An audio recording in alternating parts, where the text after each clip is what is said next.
It's midsummer, and it's that time of the year when gardeners start looking for plants to fill in those gaps that we get once the heat sets in, and an excuse to be in the garden. And so today I wanted to show you a few of my favorites from my garden. And one of them is these Japanese anemones, which are beautiful and will bloom right into the fall, but I will warn you, they do spread. What a dramatic color these are, and this is our native cardinal flower, Lobelia cardinalis. I grow it, and I also grow its cousin, great blue lobelia, which is Lobelia syphilica. And these things are wonderful this time of year. Hummingbirds will fly directly to them over your shoulder, clearly a hummingbird magnet. And they're very easy to grow. I'm surprised more people don't grow them. It is a native, and it will spread its around when it's happy, and really all it requires is a little bit of moisture. So I planted mine near the bird bath in this low spot where it will get that. And then also they do need a little protection from our real heat, so they like a spot that's got a little bit of shade. This one gets sun in the morning, and it also gets a little bit in the late afternoon, seems perfectly happy. I started with one plant, and these are biennials, but they will clump out. You can divide those, or you can let them just seed themselves around, which these have done. You're probably familiar with black-eyed Susans, our annual one, Rudbeckia hirta, but this one is actually a perennial here, and it's a native as well. The good thing I really like about it is, like all black-eyed Susans, annual or perennial, it's basically carefree. This one, I cut it back in late winter. It just comes back every year. But another thing I love about it is it blooms slightly later than the annual black-eyed Susans, and it's a little bit more of a gold color. So if you want a 1-2 punch, plant your annual black-eyed Susans, then plant this beautiful perennial. Another one that I absolutely adore for its color, particularly in this season of the year, is this one, black and blue salvia, Salvia garanetica. And it's actually from Brazil, but it and its cousins, several of which I grow, are fabulous for color this time of year, and you really don't have to do anything. They are hardy here. A lot of salvias aren't. And so all you do is, once the clumpings expand, dig them up, divide them, and move them elsewhere. And as you can see, I've done that a few times in my garden. In the late winter, I'll cut back the dead stems, but it'll come right back up from the base every spring. I don't even bother mulching it.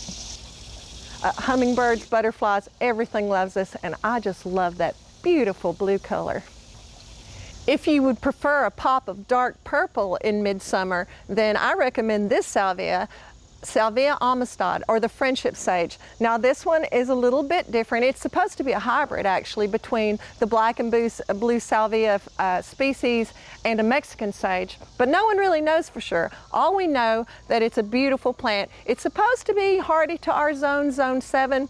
I personally have had it die back many winters, but surprisingly this one hasn't. And it's not in a particularly great spot. I didn't mulch it, but it is protected by the walls of my garden, and also it's in the middle of the garden, and plus it's well drained, and I think drainage plays a bigger factor than anything in how hardy this one is. You're probably familiar with our Lucifer Crocosmia as something you can get beautiful red color from in mid to late summer, but this is a different variety, and there are several. This one is less likely to reseed for one thing, but it's a variety called toas. And look at that little red face in the center. I love these little guys. They do need, like the lucifers do, to be dug up every 3 years, and you split the little bulbs apart, and then you can just have multiple plants. But if you don't do that, each year the bulb puts on another little bulbette, and that one will be deeper in the ground, and eventually it'll stop blooming. So just keep that in mind. But they're easy to dig up, and then you can spread them around your garden like I have. This is a tall garden phlox, Thai pink jade, and I love it because it's such a tall plant. It's a real showstopper, great for the back of the border. And what a lot of people may not realize is tall garden phlox are generally hybrids of our native phlox, Phlox paniculata. And so not only is it a hybrid of native plants, but you can get it in multiple colors, and it's going to be about this tall. It doesn't require any particular care. It just dies back. It's a herbaceous perennial, and then in the spring it'll come back. One thing you do want to keep in mind with all the phloxes, they do need some good airflow though. They can be susceptible to some fungal diseases if they don't have good airflow. And yet this time of year, it just brings a beautiful color. I like this pink quite a lot. to my garden, it could bring it to yours, or you could choose one of the other varieties. There's many different colors and types. I hope seeing these plants in my garden has inspired you to add a little bit more pop of color to your midsummer garden.